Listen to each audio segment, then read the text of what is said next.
ఈరోజే తొలి ఏకాదశి, ఎంతో పవిత్రమైన విశేషమైన రోజు. మరి ఈరోజు ఈ కథను వింటే చాలు, కష్టాలు తొలగిపోతాయి, జన్మల పాపాలు తొలగిపోతాయి, సకల శుభాలు కలుగుతాయి, అష్టైశ్వర్యాలు భోగభాగ్యాలు కలుగుతాయి, కోటి జన్మల పుణ్యం వస్తుంది. మరి ఈ రోజు వినాల్సిన ఆ కథ ఏంటో ఇప్పుడు ఈ వీడియోలో తెలుసుకుందాం. ఆషాఢ శుద్ధ ఏకాదశికే తొలి ఏకాదశి అని పేరు. దీన్నే శయన ఏకాదశి అని కూడా పిలుస్తారు. ఈ రోజు నుంచి కార్తీక శుద్ధ ఏకాదశి వరకు శ్రీ మహావిష్ణువు పాలకడలిపై శయనిస్తాడు. అందుకే దీనిని శయన ఏకాదశి అంటారు. ఈ రోజున యోగనిద్రకు ఉపక్రమించే విష్ణువు మళ్లీ 4 నెలల తర్వాత అంటే కార్తీక శుద్ధ ఏకాదశి నాడు మేల్కొంటాడు. శ్రీహరి యోగనిద్రలో ఉండే ఈ 4 నెలల కాలాన్ని పవిత్రంగా పరిగణించి చాతుర్మాస దీక్ష చేస్తారు. ఏకాదశి గొప్పతనాన్ని తెలిపే ఒక విశేషమైన కథను ఇప్పుడు తెలుసుకుందాం. భవిష్యోత్తర పురాణంలో కృష్ణుడు ధర్మరాజుకు ఈ ఏకాదశి మహత్యాన్ని వివరించాడని ఉంది. దీనినే ఉత్తాన ఏకాదశి అంటారు.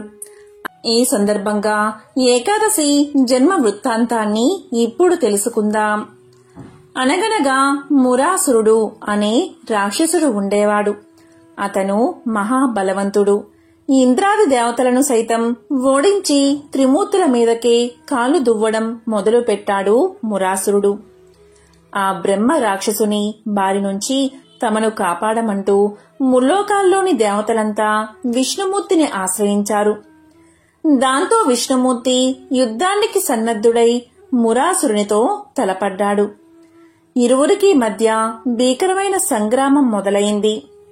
100 సంవత్సరాలుగా యుద్ధం జరుగుతున్నా ఎవరికీ స్పష్టమైన గెలుపు రాకుంది. ఈ లోపల విష్ణుమూర్తి యుద్ధంలో తనకు కలిగిన అలసటను తీర్చుకునేందుకు ఒక గుహలో విశ్రమించాడు.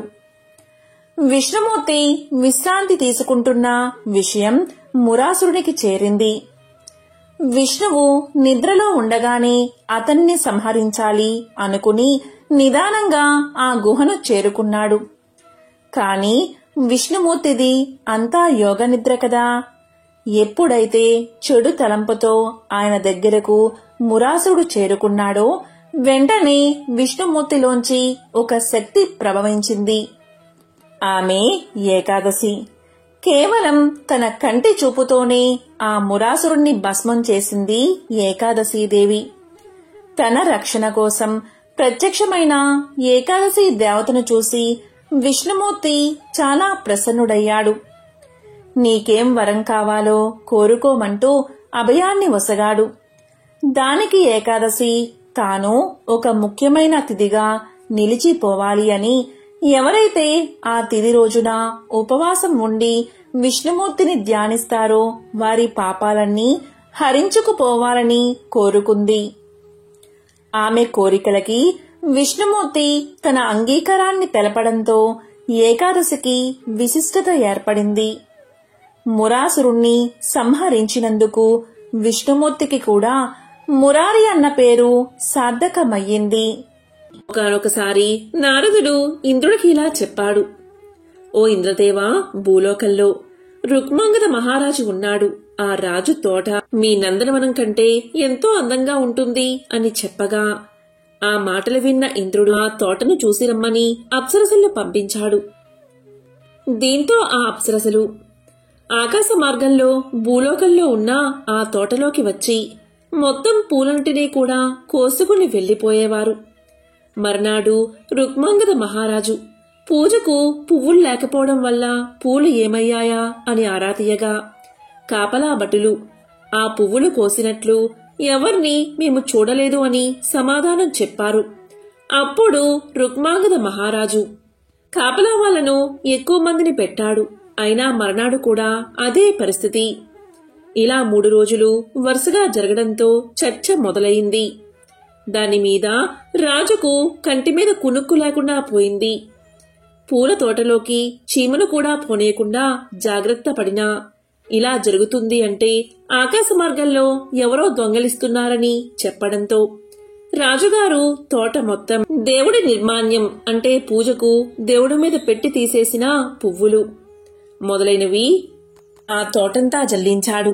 ఆ నిర్మాణ్య దోషం వల్ల మరుసటి రోజు ఉదయానికల్లా అప్సరసలు అలా తోటలో నిల్చుడి ఉండిపోయారు. వారి పాదాలకు దేవుడి నిర్మాణ్యం తగలడం చేత వారు దైవత్వాన్ని కోల్పోయారు. ఆకాశ మార్గాన ఎగిరిపోయే శక్తిని కోల్పోయారు. అప్పుడు రాజుగారు అప్సరసలను అడిగి విషయమంతా తెలుసుకుని మంత్రి సలహా మేరకు ఆ రోజు ద్వాదశి కావడం వల్ల నిన్న అనగా ఏకాదశి నాడు ఎవరైతే భోజనం చేయకుండా రాత్రి నిద్రపోకుండా ఉంటారో వాళ్లను తీసుకువచ్చి వాళ్ల ఫలాన్ని వీళ్లకు దారపోస్తే తిరిగి అమృతత్వం పొందుతారని, కాబట్టి ఆ విధంగా భోజనం నిద్రలేని వాళ్లని తీసుకురమ్మని భటుల్లో ఆజ్ఞాపిస్తాడు రుక్మాంగద మహారాజు. తరువాత భటులు నగరమంతా కూడా గాలిస్తారు. ఒక పూరి గుడిసెలో ఉన్న ముసలవ్వ కనిపిస్తుంది భటులకు. రాత్రి భోజనం చేశావా అవ్వా అంటే ఆ అవ్వ, లేదు బాబు, నా కోడలు నాకు రాత్రి భోజనం పెట్టలేదు. భోజనం లేకపోవడం వల్ల నాకు నిద్ర కూడా పట్టలేదు అని సమాధానం చెప్పగా భటులు ఆ అవ్వను రాజు వద్దకు తీసుకువెళ్తారు. అప్పుడు అవ్వ తన ఫలాన్ని ఆ ముగ్గురు అప్సరసలకు దారపోయగా వారు తిరిగి ఇంద్రలోకానికి చేరుకుంటారు. ఇదంతా గమనించిన రాజు తెలియకుండా చేసిన ఉపవాసానికి జాగరణకే ఇంత ఫలితం ఉందంటే తెలిసి భక్తి ప్రపత్తులతో ఏకాదశి వ్రతాన్ని ఆచరిస్తే ఇంకెంత ఫలితం ఉంటుంది అని ఏకాదశి వ్రతం గురించి ఆరా తీసి దాని వివరాలు మొత్తం తెలుసుకుని తన రాజ్యంలో అందరూ ఏకాదశి వ్రతాన్ని ఆచరించి తీరాల్సిందే అని ఆజ్ఞాపించాడు రాజు. అప్పట్నుంచి ఆ రాజ్యంలో ప్రతి ఒక్కరూ ఏకాదశి తిథికి రాత్రిపూట నాటకాలు, కథా కాలక్షేపాలు చేయించేవారు.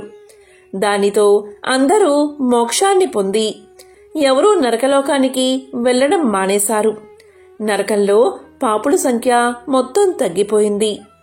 అప్పుడు యమధర్మరాజు పాపులు ఎవరూ లేరు, ఇక నేనేమి చేయను అని తన మాతను శ్రీ మహావిష్ణువుకు విన్నవించుకుంటాడు. ఈ సమస్య నుంచి బయటపడ్డం కోసం శ్రీ మహావిష్ణువు మోహిని అవతారమెత్తి రాజుగారిని మోహిస్తాడు.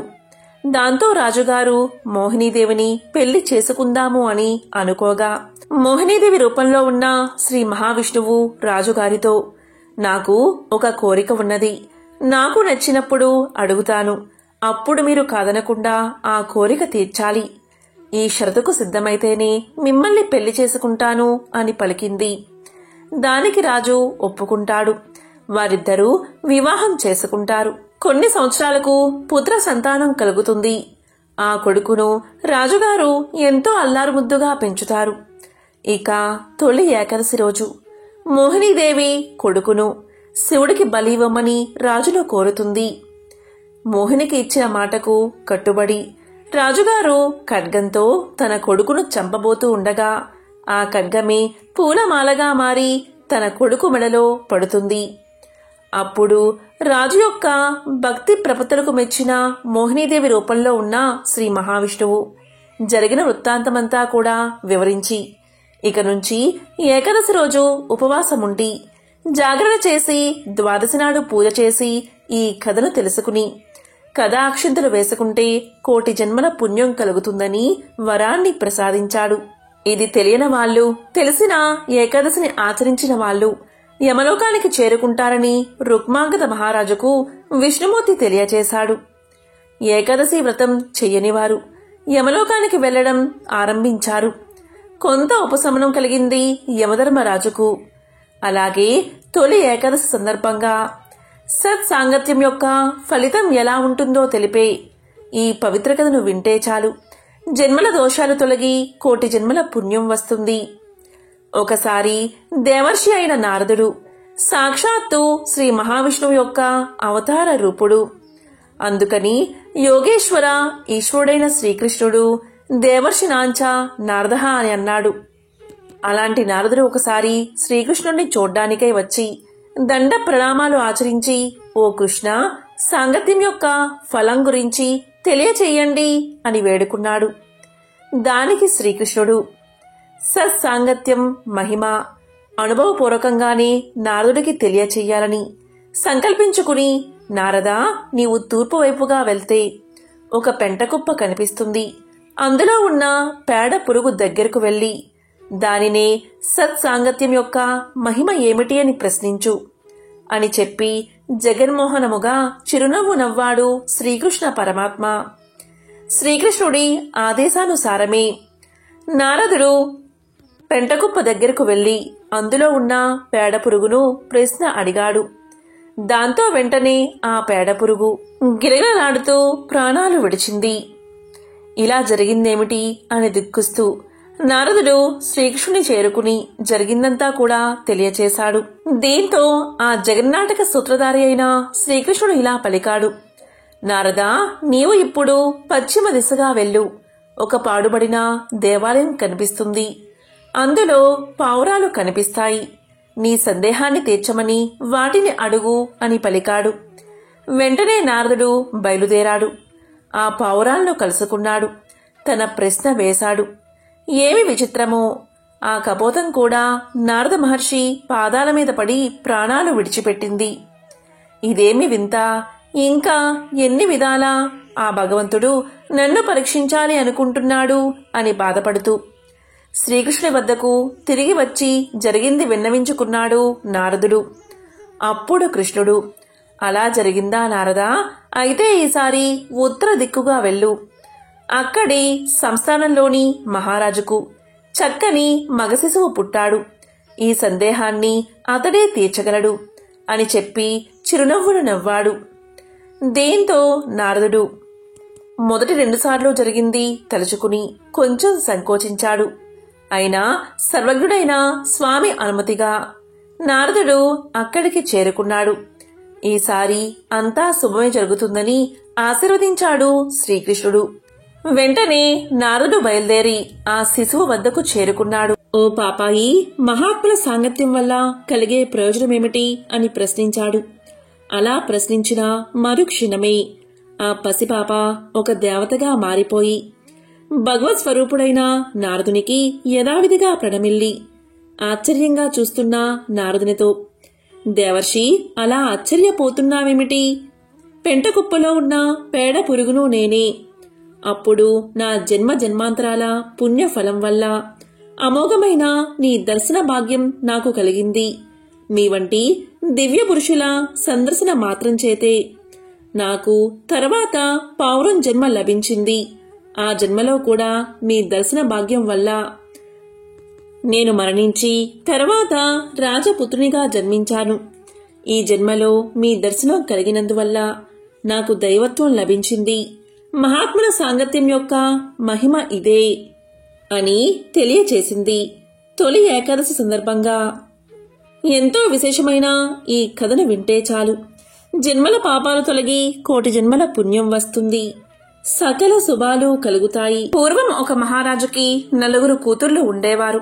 అందులో 3 కూతుళ్లు తండ్రిని పొగుడుతూ అన్ని ఐశ్వర్యాలకు తండ్రే కారణమని చెప్పేవారు. 4వ కుమార్తె మాత్రం సర్వేశ్వరుడే అన్నిటికీ కారకుడని పలుకుతూ ఉండేది.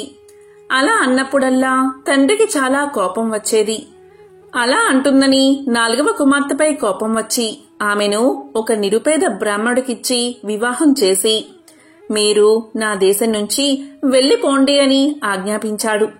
అప్పుడు వారు భక్తి భావంతో పక్క రాజ్యానికి వెళ్లి అక్కడ బిచ్చమెత్తుకుంటూ జీవించసాగారు. ఒకరోజు ఆమె భర్త ఎక్కడికి వెళ్లినా బిచ్చం దొరకలేదు. ఇంటి దగ్గర భార్య చేతులలో ఏమీ లేకుండా రావద్దని పలకడంతో ఏమీ తోచక ఆ బ్రాహ్మణుడు దారి మధ్యలో చచ్చిబడి ఉన్న ఒక పామును తీసుకుని ఇంటికి వెళ్లి భార్యకు ఇచ్చాడు. దాంతో ఆమె ఇది దేనికే పనికిరాదని బయటకు విసిరేసింది. ఆ సమయంలోనే ఆ దేశపు రాజు స్నానం చేసే ముందు విలువైన తన బంగారపు కంఠహారాన్ని గట్టుమీద పెట్టి స్నానం చేస్తూ ఉండగా మెరుస్తున్న ఆ నగను చూసి అది చేప అనుకుని గద్ద దాన్ని తన్నుకుపోయింది. కొంత దూరం పోయేసరికి అది చేప కాదని తెలుసుకుని ఆ బ్రాహ్మణుడి భార్య పారవేసిన పాము దగ్గర ఆ హారాన్ని పారేసి పామును తీసుకుపోయింది. ఆ విలువైన కంఠహారాన్ని భార్య చూసి దాన్ని తీసుకుని భర్తకు ఇచ్చింది. స్నానం ముగిసిన తర్వాత ఆ దేశపు రాజు తన విలువైన కంఠహారం కనిపించకపోయేసరికి బాధపడి నా కంఠహారం తెచ్చి ఇచ్చిన వారికి గొప్ప బహుమతి ఇస్తాను అని చాటింపు వేయించాడు. అది విన్న బ్రాహ్మణ దంపతులు ఆ కంఠహారాన్ని తీసుకువెళ్లి రాజుగారికి ఇచ్చారు. అప్పుడు రాజు మీకేం కావాలో కోరుకోమన్నాడు. దానికి బ్రాహ్మణుడి భార్య ఇలా పలికింది, రాజా, అమావాస్య రోజు మా ఇంట్లో తప్ప ఈ రాజ్యంలోనూ మీ రాజభవనంలో కూడా దీపాన్ని వెలిగించకుండా ఉండేలా ఆజ్ఞాపించండి అని కోరుతుంది. దానికి రాజు సరే అని అలాగే ఆజ్ఞాపించాడు. ఇక అమావాస్య రోజు లక్ష్మీదేవికి ఎంతో ఇష్టం కాబట్టి శ్రీ మహాలక్ష్మి యథాప్రకారం రాజ్యంలోకి వచ్చి చూడగా రాజ్యమంతా చీకటిగా ఉంది. కాని బ్రాహ్మణ దంపతుల గృహంలో దీపం వెలుగుతూ ఉంది. ఆ దృశ్యాన్ని చూసింది అమ్మవారు. ఎంతో సంతోషించింది. వెంటనే ఆ దీపం ఉన్న ఇంట్లోకి వెళ్లి కూర్చుని ఆ ఇంటిని ఆశీర్వదించింది. ఇక ఆ రోజు నుంచి ఆ బ్రాహ్మణ దంపతులు అష్టైశ్వర్యాలతో భోగభాగ్యాలతో సుఖంగా ఏ కొరత లేకుండా జీవించారు. ఈ కథ వల్ల ధనం లేని సమయంలో కంగారు పడకుండా యుక్తితో ఆలోచిస్తే ఆ లక్ష్మీదేవి అనుగ్రహాన్ని మళ్లీ పొంది ఐశ్వర్యాన్ని పొందవచ్చని మనం తెలుసుకోవచ్చు. తొలి ఏకాదశి వ్రత మహత్యాన్ని తెలిపే ఒక వ్రత కథ కూడా ఉంది. సూర్యవంశంలో ప్రఖ్యాత రాజు మాంధాత. అతను ధర్మం తప్పడు, సత్యాన్నే మాట్లాడతాడు. అతని రాజ్యంలో ఒకసారి తీవ్ర కరువు వచ్చింది. దాంతో ప్రజలు తినడానికి తిండి లేక, కట్టుకోవడానికి బట్టలేక తీవ్ర కష్టాలు అనుభవిస్తూ ఉంటే మాంధాత అంగీరసుడి సలహా ప్రకారం తొలి ఏకాదశి రోజు భక్తితో ఏకాదశి వ్రతాన్ని పూర్తి చేశాడు. దాంతో వర్షాలు బాగా కురిసి ప్రజల కష్టాలు తీరి, కరువు తీరి పంటలు బాగా పండి సుఖంగా జీవించారని పురాణాలు చెప్తున్నాయి. తొలి ఏకాదశి రోజు ఎవరైతే అష్టాక్షరి మంత్రాన్ని అంటే ఓం నమో నారాయణాయ, ఓం నమో నారాయణాయ అనే మంత్రాన్ని 108 సార్లు జపిస్తారో, భక్తితో జపిస్తారో వారు అనుకున్న కోరికలు వెంటనే నెరవేరతాయి. జన్మల నుంచి వెంటాడి వస్తున్న పాపాలు తొలగిపోతాయి. ఈ మంత్రాన్ని 108 సార్లు జపించిన వారికి పుణ్యలోకాలు కలుగుతాయి. తొలి ఏకాదశి రోజు ఎవరైతే గోవును పూజిస్తారో అటువంటి వారికి 3 దేవతలను పూజించిన ఫలితం దక్కుతుంది. ఎందుకంటే గోమాత సకల దేవతా స్వరూపం. గోమాతను పూజిస్తే అన్ని తీర్థాల్లో పుణ్యస్నానం చేసినంత పుణ్యం కలుగుతుంది. 1,000,000 జన్మల పుణ్యం లభిస్తుంది. సకల పాపాలు తొలగిపోతాయి. ఈ నెలలో ప్రకృతిలో, పర్యావరణంలో మార్పులు వస్తాయి. దీనివల్ల మన శరీరానికి జడత్వం వచ్చి అనేక రోగాలు చుట్టుముడతాయి. కాబట్టి తొలి ఏకాదశి రోజు ఉపవాసం ఉండడం వల్ల జీర్ణకోశం పరిశుద్ధమై దేహం నూతన ఉత్తేజాన్ని సంతరించుకుంటుంది. ఇంద్రియ నిగ్రహాన్ని కలిగిస్తుంది. అంతేకాదు క్లిష్ట పరిస్థితుల్లోనూ భయంకర రోగాలు వచ్చినప్పుడు విపరీతమైన పరిస్థితులను ఎదుర్కోవడం కోసమే ఈ కఠిన ఉపవాసాలు, ఆచారాలు ఏర్పడ్డాయి. ఈ విధంగా ఏకాదశి ఉపవాసం లోకంలో స్థిరపడింది. తొలి ఏకాదశి గురించి పురాణాల్లో ఉన్న భద్రశీలుడి కథ వింటే వారి ఇంట్లో సకల శుభాలు కలుగుతాయి. గాలవముని కుమారుడైన భద్రశీలుడు జితేంద్రియుడు బాల్యం నుంచే గొప్ప విష్ణుభక్తుడు. అతని హరిభక్తికి ఆనందించిన గాలవుడు కుమారుడితో నీకు ఇంత భక్తి ఎలా అబ్బింది నాయనా అని అడుగుతాడు. దానికి భద్రశీలుడు, తండ్రి, నేను గత జన్మలో ధర్మకీర్తి అనే రాజును. నా గురువు దత్తాత్రేయ మహర్షి బోధన వల్ల కొంతకాలం ధర్మబద్ధంగానే పాలించాను. అయితే భోగ విలాసాలకు దాసున్నై ఎన్నో అకృత్యాలకు పాల్పడి నా ప్రజల సంగతే మర్చిపోయాను. నా ప్రజలు కూడా నాలాగే పాపాలు చేయడం మొదలుపెట్టారు. ఒకసారి అడవికి వెళ్లాను. బాగా తినడం వల్ల నాకు ఆకలి వేసింది. తినడానికి ఎక్కడా ఏమీ దొరకలేదు. అక్కడ ఆ సమయంలో ఒక చెట్టు కింద కొందరు ఏకాదశి వ్రతాన్ని చేస్తుంటే అక్కడ అలసిపోయి కూర్చున్నాను. వారితో పాటే జాగరణ కూడా చేశాను. ఆ తెల్లవారుజామున నేను మరణించాను. ఇక యమదూతలు నన్ను తీసుకువెళ్లి యముని ముందు ఉంచారు. ఎంత పాపాత్ముడైనా ఏకాదశి రోజున ఉపవాసం ఉండి ఏకాదశి వ్రతాన్ని కల్లారా చూసి జాగరణ చేయడం వల్ల నా పాపాలన్నీ పటాపంచలు అయిపోయాయని చిత్రగుప్తుల వారు చెప్పడంతో యమధర్మరాజు నన్ను సత్కరించి పంపించారు. అంతేకాదు విష్ణు భక్తులను ఏకాదశి వ్రతాన్ని తెలియక పాటించినా వారిని యమలోకంలోకి తీసుకురావద్దని భటుల్ని హెచ్చరించారు. దాంతో నేను చేసిన అకృత్యాలకు ఎంతో పశ్చాత్తాపపడ్డాను. నన్ను యముడు స్వర్గానికి పంపించాడు. తరువాత నా భాగ్య విశేషం వల్ల మీకు పుత్రుడిగా జన్మించాను. గత జన్మ అనుభవం వల్ల స్వయంగా నేనే ఏకాదశి వ్రతం చేయడమే కాదు, ప్రజలందరి చేత ఈ వ్రతం చేయిస్తున్నాను అన్నాడు భద్రశీలుడు. అది వినగానే గాలవుడు ఎంతో సంతోషించాడు. ఈ పవిత్ర కథను ఎవరైతే వింటారో లేక చెప్తారో వారి జన్మల పాపాలు తొలగి కోటి జన్మల పుణ్యం వస్తుంది. అష్టైశ్వర్యాలు భోగ భాగ్యాలు కలుగుతాయి. అలాగే తొలి ఏకాదశి రోజు ప్రత్యేకంగా చేయాల్సిన ఒక వ్రతముంది. ఈ వ్రతాన్ని ఆచరిస్తే అద్భుతమైన ఫలితాలు కలుగుతాయి. అదే గోపద్మ వ్రతం. గోపద్మ వ్రతము అంటే ఎవరైనా సరే గోశాల ఉంటే ఆ రోజు అంటే ఏకాదశి రోజు తొలి ఏకాదశి రోజు ఆ గోశాలలో బియ్యం పిండితో పద్మం ముగ్గు వేయండి. లేకపోతే మీ ఇంట్లో అయినా సరే బియ్యం పిండితో అంటే వరిపిండితో చక్కగా పద్మం ముగ్గు వేయండి. అసలు గోపద్మ వ్రతం పూర్తిగా ఎలా చేయాలో ఇప్పుడు తెలుసుకుందాం. గోపద్మ వ్రతం అనేది చాతుర్మాసంలో 4 నెలలు గోవులను పూజించడానికి ఏర్పాటు చేసుకున్న వ్రతం. దీనిని సుమంగళి స్త్రీలు ఆషాఢ శుద్ధ ఏకాదశి రోజు ప్రారంభించి కార్తీక శుద్ధ ద్వాదశి వరకు కొనసాగిస్తారు. ఇందులో భాగంగా గోవులను పూజిస్తారు. అంతేకాదు పశువులను, పాకలను, కొట్టాలను శుభ్రపరిచి వాటిలో అందమైన ముగ్గులు వేసి అలంకరణ చేస్తారు. ఈ ముగ్గులో భాగంగా ఆవును మరియు దూడను గీసి వాటిని 33 పద్మాలతో నింపుతారు.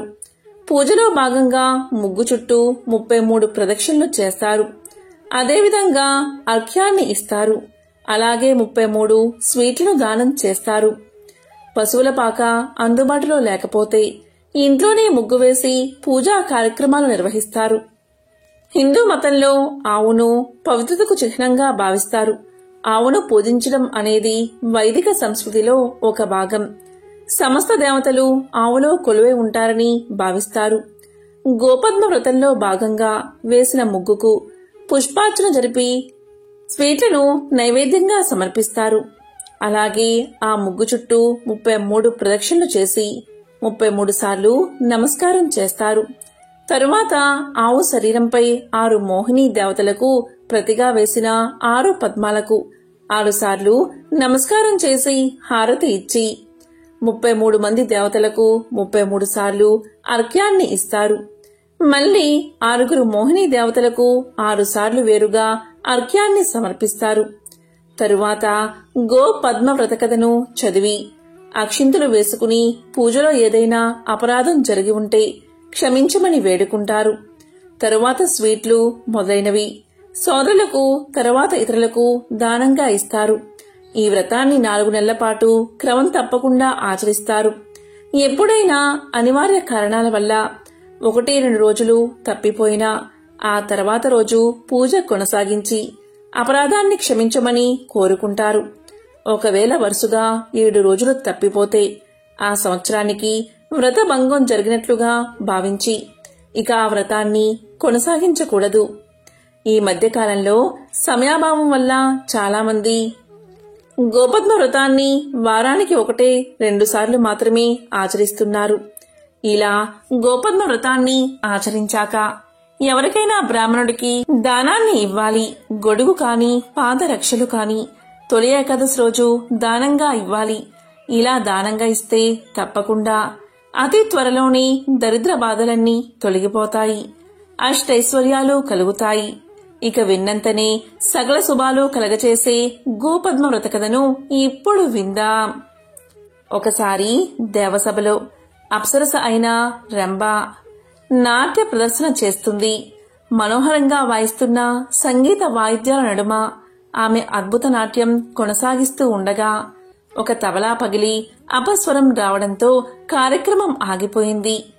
దానికి ఇంద్రుడు నొచ్చుకుని వెంటనే యముణ్ణి పిలిచి భూలోకంలో గో పద్మవ్రతం ఆచరించని వారి చర్మం తెచ్చి తబలాను బాగు చేయవలసిందిగా కోరతాడు. దానికి యముడు భూలోకంలో అటువంటి వారు ఎవరైనా ఉన్నారేమో తెలుసుకురమ్మని తన భటుల్ని పంపిస్తాడు. అప్పుడు యమభటులు లోకమంతా తిరిగి వచ్చి యముడితో ఇలా పలుకుతారు: ఓ మహారాజా, గౌరీ, సావిత్రి, అనసూయ, ద్రౌపది, అరుంధతి, అలాగే సరస్వతి ఇలా అందరూ కూడా ముగ్గులు వేసి పూజ చేస్తున్నారు. ఒక్క శ్రీకృష్ణుడి సోదరి అయిన సుభద్ర ఇంటి ముందు మాత్రం ముగ్గులేదు అని తెలియచేశారు. దానికి యముడు ఇలా పలికాడు: ఓ యంబటులారా, ఆమె చర్మాన్ని తీసుకువచ్చి ఆ తబలాకు బిగించండి అని ఆజ్ఞాపించాడు. ఈ సమాచారాన్ని నారదుడు వెంటనే శ్రీకృష్ణుడుకు చారవేశాడు. విషయం తెలిసిన శ్రీకృష్ణుడు ఉదయం నిద్రలేచిన వెంటనే సుభద్ర దగ్గరకు వెళ్లి ఆమెతో ఇలా పలికాడు: ఇంటి ముందు ఎందుకు ముగ్గు వేయలేదు, అలాగే వ్రతాన్ని ఎందుకు ఆచరించలేదు అని ప్రశ్నించాడు. దానికి సుభద్ర ఇలా సమాధానం చెప్తుంది: నాకు సూర్యచంద్రుల వంటి ఇద్దరు సోదరులు, మహావీరుడైన అర్జునుడి వంటి భర్త, దేవకీ వసుదేవుల వంటి తల్లిదండ్రులు ఉండగా నేను ఎందుకు ఈ వ్రతాన్ని ఆచరించాలి అని ఎదురు ప్రశ్న వేస్తుంది.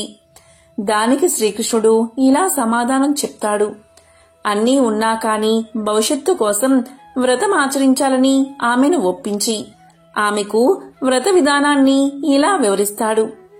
విష్ణు పాదము, శంఖము, చక్రము, గద, పద్మము, స్వస్తిక, బృందావన, వేణువు, వీణ, తమల, ఆవుదూడ, 33 పద్మాలు, రాముడి ఊయల, సీత చీర అంచు, తులసి ఆకు, ఏనుగు మరియు భటులను ముగ్గుతో నదులు, చెరువులు మరియు దేవుడి చిత్రాలతో కలిపి గీయాలి అని చెప్పాడు. అప్పుడు సుభద్ర రాతి పొడిని రత్నాలు మరియు పగడాలతో కలిపి ముగ్గు వేసింది. ఆ తరువాత కృష్ణుడు చెప్పిన విధంగా గోపద్మ వ్రతాన్ని ఆచరించింది. ఈ విధంగా సుభద్ర గోపద్మ వ్రతాన్ని ఆచరించి యమభటుల నుంచి తప్పించుకోగలిగింది. అప్పట్నుంచి ఈ వ్రతం ప్రాచుర్యాన్ని పొందింది. యమభటులు ఉత్తరానికి తలపెట్టి పడుకుని ఉన్న ఒక ఏనుగు నుంచి చర్మాన్ని సంగ్రహించి తబలా బాగు చేసుకున్నారు. ఇదే గోపద్మ వ్రత కథ. మరొక కథ కూడా బాగా ప్రాచుర్యాన్ని పొందింది. ఆ కథ ఏంటో ఇప్పుడు తెలుసుకుందాం. ఈ కథను విన్నంతనే అష్టదరిద్రాలు తొలగి అష్టైశ్వర్యాలు కలుగుతాయి. ఒకసారి కైలాసంలో శివుడి చేతి మెత్తదనాన్ని చూసిన పార్వతీదేవి చెయ్యి మెత్తగా ఉండడానికి కారణం ఏంటి అని అడుగుతుంది. దానికి ఆ మహాశివుడు పరోపకారం చేయడం వల్లే చేతులు మెత్తగా ఉంటాయని సమాధానం చెప్తాడు. ఇక పార్వతీదేవికి కూడా పరోపకార సేవ చెయ్యాలి అనే కోరిక కలుగుతుంది. దీంతో ఆమె మారు వేషంలో భూలోకానికి చేరుకుంటుంది. నారేళ్ల నాచి అనే పేరుగల గర్భిణికి చేయూతనిచ్చి ఆమెకు సేవ చేసి 11 రోజుల తర్వాత సకల ఐశ్వర్యాలు కలగచేసి చాతుర్మాస గోపద్మ వ్రతాన్ని తెలియచేసి అంతర్ధానమైపోయింది అమ్మవారు. ఇలా గడిచాక 5 ఏళ్ల తర్వాత అమ్మవారికి నారేళ్ల నాచి పరిస్థితి ఎలా ఉందో తెలుసుకోవాలి అనిపించింది. ఆమె మారువేషంలో నారేళ్ల నాచి ఇంటికి చేరుకుంది. నారేళ్ల నాచి ఇంట్లో గోపద్మ వ్రత ఉద్యాపన చేసుకుంటుంది. ఇక పార్వతీదేవి ముసలమ్మ రూపంలో వెళ్లి నారేళ్ల నాచి మంచినీళ్లు అడుగుతుంది. కాని నారేళ్ల నాచి ఆమెను బయటకు తోసియమని తన వారితో చెప్తుంది. అవమానపడిన పార్వతీదేవి తిరిగి శివుడి దగ్గరకు వెళ్లి ఆమెకు ఐశ్వర్యం లేకుండా చెయ్యమని కోరుతుంది. అది సాధ్యపడదు అన్నాడు మహాశివుడు. శ్రీ మహావిష్ణువును కోరుతుంది పార్వతీదేవి. తనేమీ చెయ్యలేను అన్నాడు.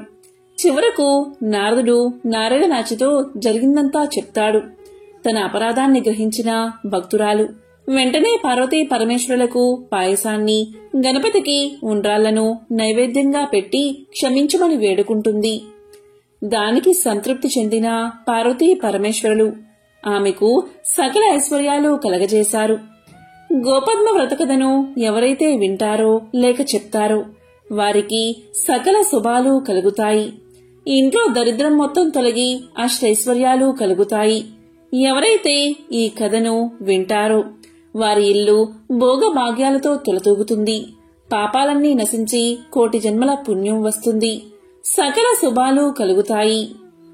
జైమిని మహర్షి ఒకరోజు తన గురువుగారైన వ్యాస మహర్షి దగ్గరకు వెళ్లి ఇలా అడుగుతాడు. గురువుగారు, ఏకాదశి అనే పేరు నేను చాలాసార్లు విన్నాను. ఈ ఏకాదశి గురించి మీరేమనుకుంటున్నారు? ఏకాదశి రోజు ఏం చెయ్యాలి? ఏకాదశి రోజు ఉపవాసం చేయడం వల్ల ఏం జరుగుతుంది? ఒకవేళ ఉపవాసం చేయకపోతే ఏం జరుగుతుంది? ఏకాదశి గురించి పూర్తిగా తెలియచేసి నాకు జ్ఞానాన్ని ప్రసాదించండి అని కోరతాడు. అప్పుడు వ్యాసుడు చిరునవ్వు నవ్వి, మంచి ప్రశ్నే అడిగావు. రాబోయే తరాల వారికి కూడా ఈ సందేహం కలగవచ్చు. కాని కొద్దిమందికి మాత్రమే తెలుసుకోవాలి అని ఆశ పుడుతుంది. అలాంటి వారికి ఇది బాగా ఉపయోగపడుతుంది అని ఇలా చెప్పసాగాడు. సృష్టి జరిగిన తర్వాత భగవంతుడైన విష్ణుమూర్తి పాపమునకు మానవీకరణ చెయ్యదలిచి పాప పురుషుణ్ణి సృష్టించాడు.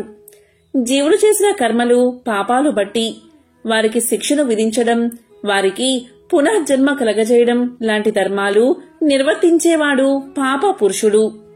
ఒకరోజు విష్ణుమూర్తి యమధర్మరాజు దగ్గరకు వెళ్తాడు. అక్కడ ఆర్తనాదాలు, ఏడుపులు వింటాడు. అప్పుడు విష్ణుమూర్తి ఇలా అంటాడు. ఎవరు వీళ్లంతా? ఎందుకు వీళ్లను శిక్షిస్తున్నారు అని అడుగుతాడు. అప్పుడు యమధర్మరాజు ఇలా చెప్తాడు. స్వామి, మీరు పాపపురుషుణ్ణి సృష్టించారు కదా, అతను తన ధర్మాన్ని ఆచరిస్తున్నాడు. ఎవరైతే పాపాలు చేస్తారో వారిని శిక్షిస్తున్నాడు. అందువల్లే వీరందరికీ ఆ బాధలు అని చెప్పాడు. అప్పుడు విష్ణుమూర్తి ఇలా అంటాడు. మరి వీళ్ళందరికీ ఆ పాపాల నుంచి విముక్తి ఎలా కలుగుతుంది అని అడుగుతాడు. దానికి యమధర్మరాజు ఇలా సమాధానం చెప్తాడు. నాకెలా తెలుస్తుంది స్వామి? మీరే జగన్నాథుడు కదా, మీరే చెప్పాలి అంటాడు. అప్పుడు శ్రీ మహావిష్ణువులో ఉన్న కరుణ ఒక స్త్రీగా మారుతుంది. ఆమె ఇలా పలుకుతుంది. ఎవరైతే ఈరోజు నా ప్రభువును స్మరిస్తారో, ఆరాధిస్తారో వారు వారి పాపాల నుంచి విముక్తిని పొందుతారు. ఇదే నా వాగ్దానమని పలుకుతుంది. దీంతో యమలోకంలో ఉన్న పాపులంతా ఈ మాటలు విని విష్ణుమూర్తిని ప్రార్థించి వారి వారి పాపాల నుంచి విముక్తిని పొందుతారు. ఇది చూసిన పాప పురుషుడు వైకుంఠానికి వెళ్లి, స్వామి, అందరూ మిమ్మల్ని స్మరించి వారి పాపాలను తొలగించుకుంటున్నారు. మరి నేనేం చెయ్యాలి? నా పుట్టుకకు అర్థం ఏమిటి? జీవులు పాపాలు చేసినా మిమ్మల్ని స్మరించి పాప విముక్తిని పొందుతున్నారని పాప పురుషుడు అడగగా దానికి శ్రీ మహావిష్ణువు ఇలా సమాధానం చెప్తాడు. ఓ పాపపురుషా, నీ అవసరం లేదు. ఇక నీవు నా రాజ్యాన్ని వదిలి వెళ్ళిపో అంటాడు. దానికి పాపపురుషుడు ఇలా పలుకుతాడు. స్వామి, మీరు జగన్నాథుడు, అంతటా మీరే కొలువై ఉంటారు. మరి నేను ఎక్కడికి వెళ్ళాలి అని కోరతాడు. దానికి మహావిష్ణువు ఇలా చెప్తాడు. ఎప్పుడైతే ఏకాదశి తన కర్తవ్య నిర్వహణలో ఉండదో అప్పుడు నీవు నీ ధర్మాన్ని నిర్వర్తించు. ఎప్పుడైతే ఆమె అధికారంలో ఉంటుందో అప్పుడు నీవు ఎక్కడికైనా వెళ్లి దాక్కో అంటాడు. దానికి పాపపురుషుడు, స్వామి, నేనెక్కడ దాకోను అని అడుగుతాడు. దానికి మహావిష్ణువు ఇలా చెప్తాడు. నీవు ఏకాదశి రోజు ధాన్యంలోకి వెళ్లి దాక్కో అంటాడు. ఈ విధంగా శ్రీ మహావిష్ణువు చెప్పిన విధంగా పాపపురుషుడు ధాన్యంలోకి వెళ్లి దాక్కుంటాడు, అంటే ఆహారంలో దాక్కుంటాడు. అందుకే ఏకాదశి రోజున అన్నం తినడం పాపమని చెప్తారు అని వ్యాస మహర్షి జైమిని మహర్షికి తెలియచేశాడు. అంతేకాదు, భరద్వాజ, మనకు ఉండే 11 సూక్ష్మ జ్ఞానాలు పరమాత్మ మీద లగ్నం చెయ్యాలి. ఏకాదశి రోజు చేసే ఉపవాసం ఎందుకు అంటే, ఏక అంటే 1, దశ అంటే 10, ఏకాదశి అంటే 11. ఉపవాసంలో ఉప అంటే దగ్గరగా, వాసం అంటే ఉండడం అని అర్థం. మనిషి యొక్క 11 సూక్ష్మ జ్ఞానాలతో శ్రీ మహావిష్ణువుకు దగ్గరగా ఉండడమే ఏకాదశి ఉపవాసం. ఈరోజు నిద్ర తిండిని వదిలేసి 11 సూక్ష్మ జ్ఞానాలను భగవంతునిపై లగ్నం చెయ్యాలి. 5 జ్ఞానేంద్రియాలు, 5 కర్మేంద్రియాలు మరియు మనస్సు మొత్తము కూడా దైవం మీద లగ్నం చేసి శ్రీ మహావిష్ణువును ధ్యానించాలి అని వ్యాస మహర్షి భరద్వాజుడికి తెలియచేశాడు. కాశ్మీర రాజ్యాన్ని సత్యవ్రతుడు అనే రాజు పరిపాలించేవాడు. ఆయన తన పేరుకు తగ్గట్టుగా ప్రవర్తించేవాడు. అతని రాజ్యంలో ధర్మం 4 పాదాల నడుస్తూ ఉండేది. ఎవరి వృత్తి ధర్మాలను వారు పాటించేవారు. రాజ్యంలో ఎక్కడా అధర్మం, అన్యాయం అనేవి లేకుండా ఉండడంతో ప్రజలంతా సుఖంగా ఉండేవారు. ఒకసారి సత్యవ్రతుడు ఇలా అనుకున్నాడు, మానవులు కేవలం ఈ లోకంలో మాత్రమే సుఖంగా ఉంటే చాలదు, పరలోకంలో కూడా సుఖంగా ఉండాలి. దానికి ఉన్న ఉపాయం ఒక్కటే, అదే దైవారాధన. దానికి తోడుగా సత్కర్మలు కూడా ఆచరించాలి. నా ప్రజలంతా పరలోకంలో కూడా సుఖాలను అనుభవించాలి అంటే దైవచింతన ఏ విధంగా చెయ్యాలి అని ఆలోచించాడు. ఒకనాటి ఏకాదశి రోజు సత్యవ్రతుడు ఉపవాసం చేసి దైవ ధ్యానం చేస్తున్నాడు. తన ప్రజలంతా పరలోకంలో సుఖాలను పొందడానికి ఉపాయం ఏమిటా అని ఆలోచించసాగాడు. ఇలా ఆలోచిస్తున్న సమయంలో సాక్షాత్తు విష్ణుమూర్తే సత్యవ్రతుని ఎదుట ప్రత్యక్షమయ్యాడు. అప్పుడు మహారాజు మహావిష్ణువుకు సాష్టాంగ నమస్కారం చేశాడు. శ్రీ మహావిష్ణువును భక్తితో ఆరాధించి ఇలా పలికాడు, స్వామి, మీ దర్శన భాగ్యం వల్ల నేను చరితార్థుణ్ణి అయ్యాను. ఏకాదశి వ్రత ఫలితాన్ని పొందాను. స్వామి, నా ప్రజలంతా కూడా మోక్షాన్ని పొందడానికి తగిన ఉపాయాన్ని సెలవీయండి అని కోరాడు. అప్పుడు శ్రీమన్నారాయణుడు ఇలా పలికాడు, సత్యవ్రత, ప్రజలందరి క్షేమాన్ని కోరుకునే నువ్వు ఎంతటి దయామయుడో నాకు తెలుస్తుంది. నీ ప్రజలంతా ఇహపర లోకాల్లో సుఖాలు అనుభవించాలి అంటే ఏకాదశి అనే గొప్ప వ్రతముంది. దీనిని 12 సంవత్సరాల వారి నుండి 65 సంవత్సరాల వరకు ప్రతి ఒక్కరూ ఆచరించవచ్చు. ప్రతి సంవత్సరంలో వచ్చే 24 ఏకాదశి తిథుల్లోనూ ఉపవాసం చేసి నన్ను పూజించాలి. ఆ తరువాత రాత్రిపూట జాగరణ చెయ్యాలి. మరునాడు ద్వాదశి తిథి నాడు తిరిగి నన్ను పూజించాలి. ద్వాదశి గడియలు వెళ్లిపోక మునిపే పారణ చెయ్యాలి. 65 సంవత్సరాలు దాటిన వృద్ధులు, రోగ పీడితులు, గర్భవతులైన స్త్రీలకు ఈ వ్రత నియమాలు వర్తించవు. మిగతా వారంతా ఈ వ్రతాన్ని ఆచరిస్తే నీ కోరిక తప్పనిసరిగా సిద్ధిస్తుంది. శ్రీకృష్ణ పరమాత్మకు ఒక్క నమస్కారం చేస్తే చాలు 100 అశ్వమేధ యాగాలు చేసిన ఫలితం లభిస్తుంది. లోకంలో 100 అశ్వమేధ యాగాలు చేసిన వారు చేసిన పుణ్యం పుట్టిన తర్వాత మళ్లీ భూలోకంలో పుట్టవలసి వస్తుంది. కానీ శ్రీకృష్ణ పరమాత్మకు నమస్కారం చేసిన వారు మరలా పుట్టడం అనేదే ఉండదు. కనుక రాజా, నీ ప్రజలందరి చేత ఏకాదశి వ్రతాన్ని చేయించు. వ్రతం చేసినందుకు వారికి, చేయించినందుకు నీకు పుణ్యం లభిస్తుంది అని చెప్పి శ్రీమన్నారాయణుడు అంతర్ధానమయ్యాడు. వెంటనే సత్యవ్రతుడు సభను ఏర్పాటు చేశాడు. శ్రీమన్నారాయణుడు తనకు చెప్పిన విషయాలన్నీ సభలోని వారందరికీ తెలియచేశాడు. అది విన్న సభలోని వారంతా రాజ్యంలోని ప్రజలంతా ఏకాదశి వ్రతం చేసేటట్లుగా ప్రయత్నిస్తామని మాట ఇచ్చారు. అప్పుడు సత్యవ్రతుడు ఇలా పలికాడు, నేను ప్రజలు మేలుకోరే ఈ శాసనం చేస్తున్నాను. ఈ శాసనాన్ని ఎవరూ కూడా ఎటువంటి పరిస్థితుల్లో కూడా ఉల్లంఘించకూడదు. తప్పనిసరిగా అందరూ కూడా ఏకాదశి వ్రతాన్ని పాటించి తీరాల్సిందే అని శాసనం చేసి రాజ్యమంతటా చాటింపు వేయించాడు. పండితులైన బ్రాహ్మణులు పిలిచి పురాణంలోని ఏకాదశి వ్రత విధానాన్ని, మహత్యాన్ని రాజ్యమంతటా ప్రచారం చేయించాడు.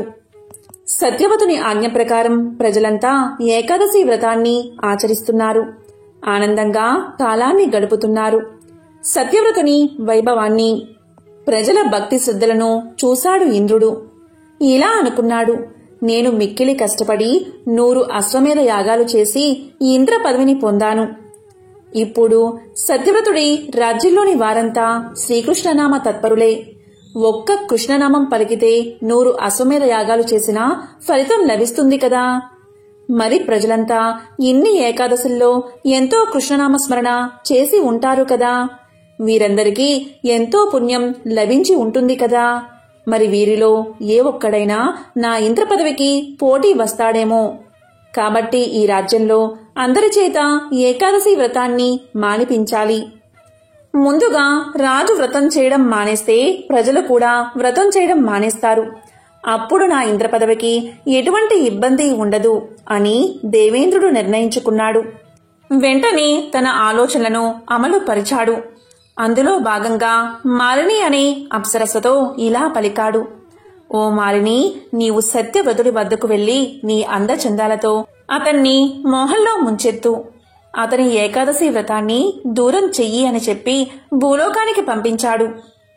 ఒకనాడు కొందరు అరణ్య ప్రాంతవాసులు సభకు వచ్చారు. వారు మహారాజుతో ఇలా అన్నారు. మహారాజా, అడవిలోని క్రూర మృగాలు చుట్టుపక్కల ఉన్న మా గ్రామాల్లోకి వస్తున్నాయి. మనుషులను, పశువులను ఆ క్రూర మృగాలు ఆహారంగా తినేస్తున్నాయి. అందుకే ప్రజలంతా వాటిని చూసి భయపడుతున్నారు. కనుక మీరు వేటకు ఆ ప్రాంతానికి వచ్చి క్రూర మృగాలను సంహరించి మమ్మల్ని కాపాడండి అని మొరపెట్టుకున్నారు. వెంటనే సత్యవ్రతుడు ఇలా పలికాడు. నేనే వచ్చి మీ భయాన్ని పోగొడతాను అని చెప్పి వారిని పంపించాడు. ఆ తరువాత సత్యవ్రతుడు వేటకు బయలుదేరాడు. 7 రోజుల పాటు వేట నిర్విఘ్నంగా సాగింది. సత్యవ్రతుడు రాజ్యానికి తిరిగి ప్రయాణం కాబోతున్నాడు. ఆ రోజు రాత్రి శిబిరంలో విశ్రాంతి తీసుకుంటున్న సత్యవ్రతుడికి ఒక స్త్రీ దీనంగా ఏడుస్తున్న శబ్దం వినిపించింది. అప్పుడు సత్యవ్రతుడు భటులతో ఆ ఏడుస్తున్న స్త్రీని నా వద్దకు తీసుకురండి అని ఆదేశించాడు. వెంటనే భటులు వెళ్లి రోదిస్తున్న స్త్రీని సత్యవ్రతుడి వద్దకు తీసుకువచ్చారు.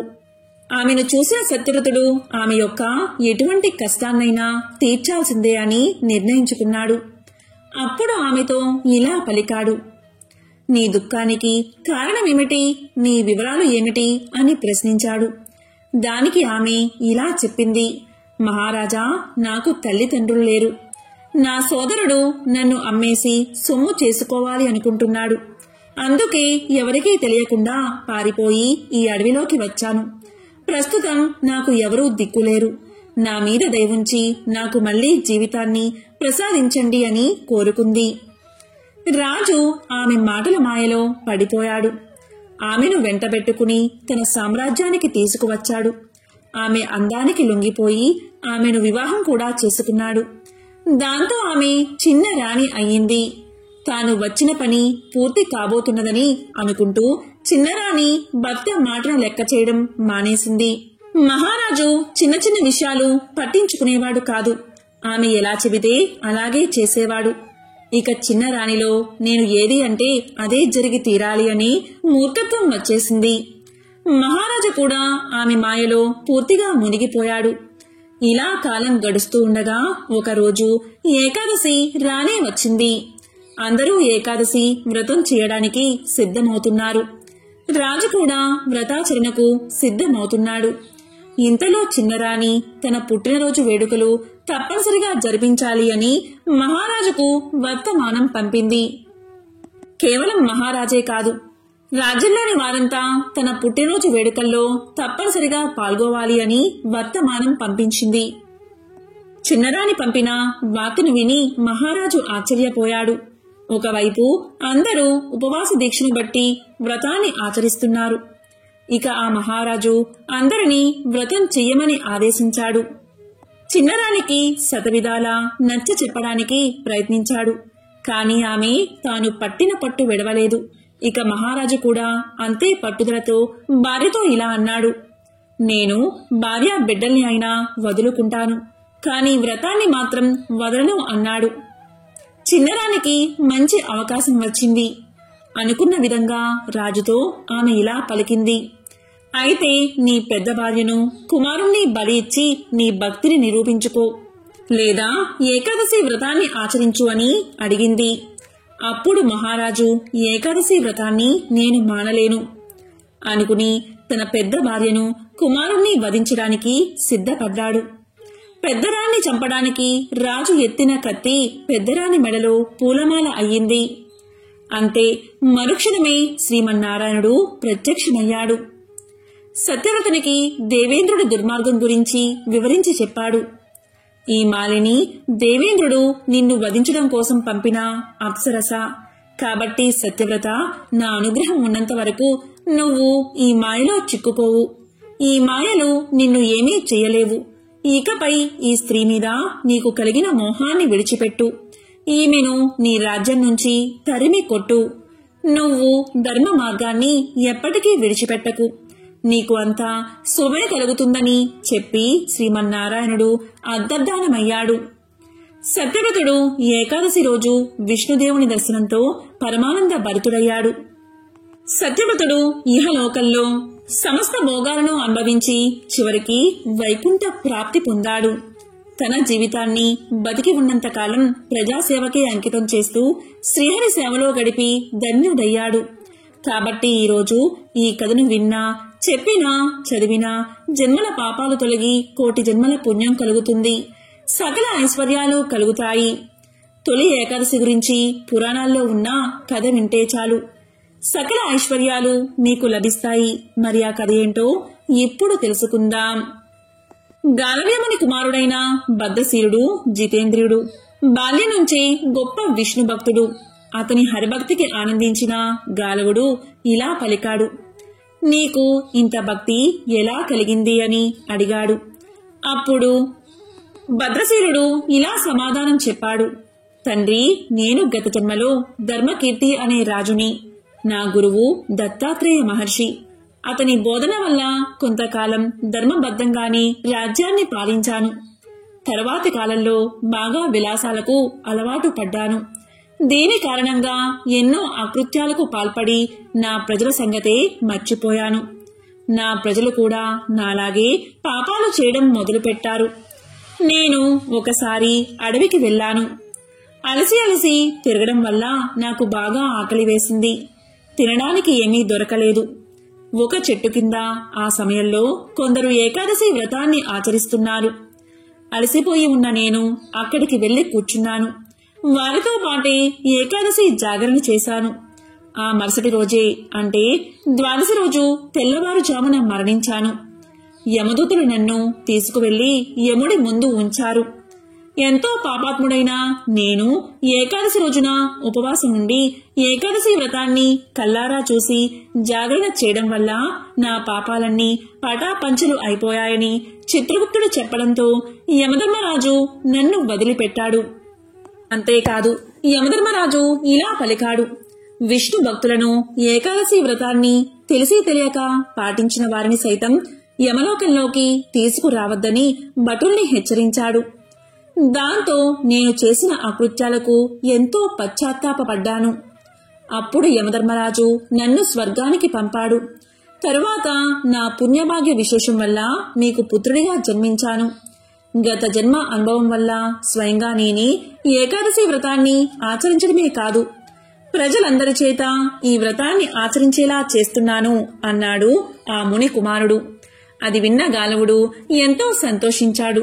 ఎంతో పవిత్రమైన విశేషమైన ఈ రోజు ఈ కథలను విన్నా, చదివినా, చెప్పినా, వినిపించినా జన్మల దోషాలు తొలగి కోటి జన్మల పుణ్యం వస్తుంది.